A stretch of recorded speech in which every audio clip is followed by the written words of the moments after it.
Before we begin today's episode, I just want to take a quick moment to thank you for your patience. This episode was actually re recorded several times because I was working through some unexpected audio and technical issues.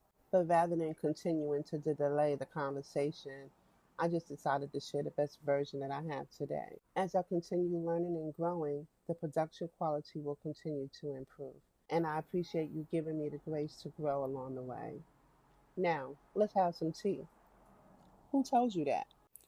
Who told you that is such a simple question? It's just four little words. But sometimes the simplest questions have the power to change the way we see ourselves and the way we see the world around us.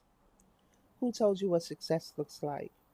Who told you what love is supposed to feel like? Who told you what it means to be a good parent, a good partner, or a good person? Who told you what God looks like? Who told you what the standards of beauty are? Who told you what failure looks like?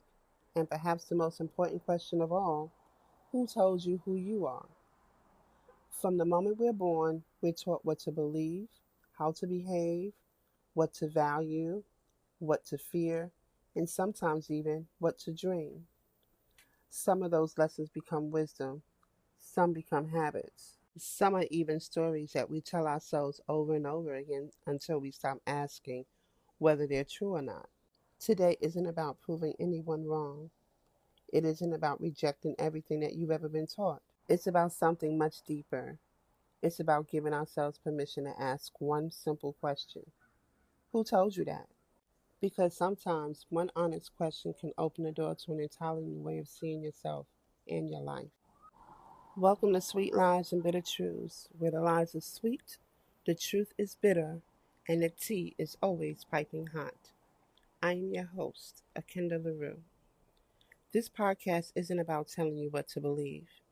It isn't about changing your mind or convincing you that my perspective is somehow better than yours.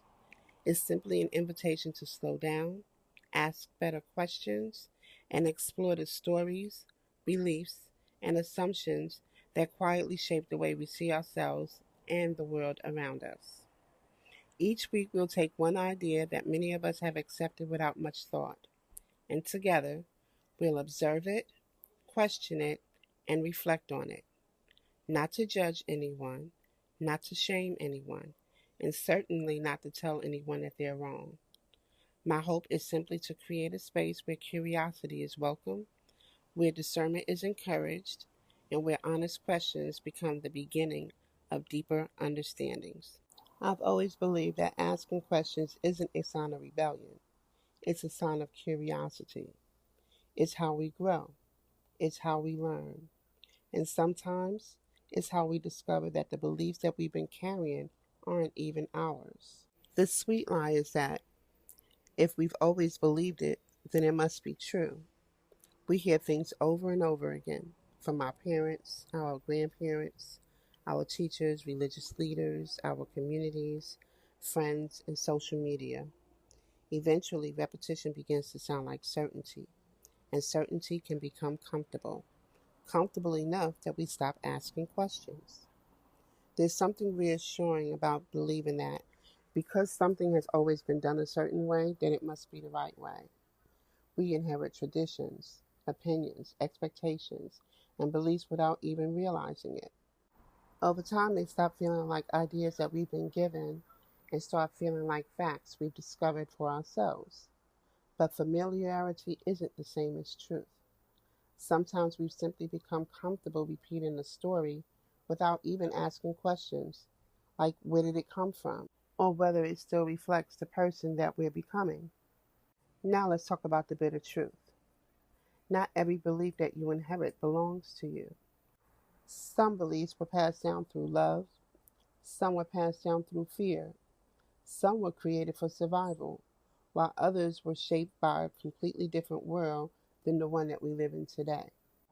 Just because you've always heard something doesn't automatically make it true, and questioning a belief doesn't automatically make it false. Some beliefs are timeless because they're rooted in enduring principles. Others were necessary for a particular season, a particular culture, or a particular circumstance. The challenge is learning the difference. Remember, we live in a world that is constantly evolving. Science evolves, technology evolves, our understanding evolves, even we evolve. So it's worth asking ourselves, have our beliefs evolved with us? Or have we continued carrying certain beliefs simply because they've always been there? Questioning isn't an act of rebellion, it's an act of discernment. Sometimes the strongest belief isn't the one that's never been questioned. Sometimes it's the one that's been examined honestly and still remains true till this day. Let me give you a little context as to what inspired this conversation. When I was growing up, I asked a lot of questions, and I do mean a lot of questions. I was a curious child who always wanted to know why. Why do we do it this way? Why is that true? How do you know? And I wasn't asking because I wanted to argue, and I certainly wasn't trying to be disrespectful. I genuinely wanted to understand. And what I found interesting was that the adults around me would always say, "She asks too many questions." But then those same adults would turn around and say, "There is no such thing as a dumb question." As a child, that's a bit confusing. And even with such a young and impressionable mind, I would always ask myself, if there are no dumb questions, why am I continuously getting in trouble for asking them? Looking back, I realized they probably weren't trying to discourage my curiosity. Either they were busy or they were tired. They didn't always have the answers, though. But as a child, I interpreted that differently. One phrase I remember hearing growing up, and maybe you heard it too: "Because I said so, that's why." Now, I understand that sometimes parents are trying to protect their children and they don't always have the answers or the time to explain every decision. As a parent and an adult, I understand that too. So I can appreciate that. But I've always come to the realization that sometimes "because I said so" is really a substitute for "I don't know." And you know what? There's nothing wrong with saying "I don't know." In fact, I think that there's something incredibly honest about that. For me, if someone had asked me a question and I don't know the answer, I'm perfectly all right with saying, "That's a really good question. I don't know, but we can certainly find out together." To me, that's not weakness, that's growth, because asking questions creates clarity, and clarity leads to discernment. I've never asked questions because I wanted to convince people to think like I think. That's never been my goal. My goal has always been understanding. I want to know how people arrived at the conclusions that they hold so strongly. What experiences shaped them? What stories were they told? What evidence convinced them? Not so that I can change their mind, but so I can understand the journey that brought them there in the first place. Sometimes I'll ask someone why they believe something, and their answer usually is, "That's how I was raised," or "That's how I've always been." That's a valid answer, I guess, but I think it's worth asking one more question. Does that belief still serve the person that you're becoming today? Because there's a difference between honoring where you came from and living your entire life on autopilot. Some beliefs deserve to be carried forward, while others deserve to be revisited, not because they're wrong, but because you've grown. And those questions and beliefs need to grow with the person that you're becoming now, not who you used to be. One of the things I've learned is that truth doesn't need to be defended. Truth is still the truth whether you believe it or not. So, like I said before, my job isn't to convince you. My job isn't to win an argument. My job is simply to invite you to ask better questions. Because if a belief is true, honest questions won't destroy it. If anything, they'll strengthen it.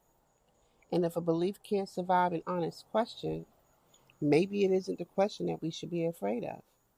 Maybe it's the belief. That's why this podcast exists. Not to tell you what to believe, and certainly not to tell you what the truth should be, but to create a space where we can observe, question, and reflect together. From my perspective, it's an act of curiosity. It's an act of humility. And sometimes it's the very thing that leads us closer to wisdom. So let me leave you with one last sip.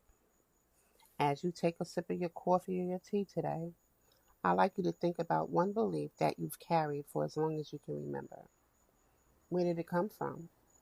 Who introduced it to you? Was it something that you discovered through your own experiences? Or was it something that you accepted because it was repeated often enough that you feel it's true? This isn't about judging yourself. It isn't about judging your parents, your teachers, your faith, or your community. It's simply about becoming aware, because awareness is where discernment begins.